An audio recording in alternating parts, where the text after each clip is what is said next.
నా హస్బెండ్ అయితే శోభన గదిలో పాలలో విషం కలిపేస్తా. నువ్వు నా పెళ్ళం అయితే ఆ పాలు తాగి చేస్తా. అమ్మాయిల్ని పడేయటం ఏటీఎం నుండి డబ్బులు డ్రా చేసినంత ఈజీరా. చిన్నప్పుడైనా పెద్దప్పుడైనా ఒక్కసారి నచ్చకపోతే ఎప్పటికీ నచ్చదు, అంతే. 23 years young, good looking, innocent అమ్మాయిలా కనిపిస్తున్నావు. నీకెవరు ప్రపోజ్ చేయలేదంటే నీలో ఏదో లోపం ఉంది. నాలో లోపం ఉందా? నువ్వు నాకు ప్రపోజ్ చేస్తే రిజెక్ట్ చేద్దాం అనుకుంటున్నా.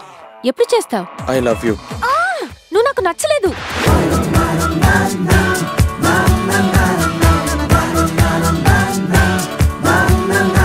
మీరిలాగే పాపాలు చేస్తే నెక్స్ట్ జన్మలో కూడా ఇలాగే అబ్బాయిలా పుడతారు. అమ్మాయిల్ని నమ్మకూడదు.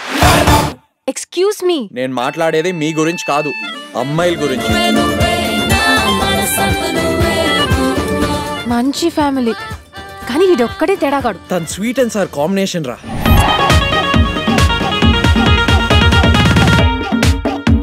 ప్రేమ కోసం యుద్ధాలు త్యాగాలు చేసిన దేశంలో పుట్టి నువ్వేం చేసావు?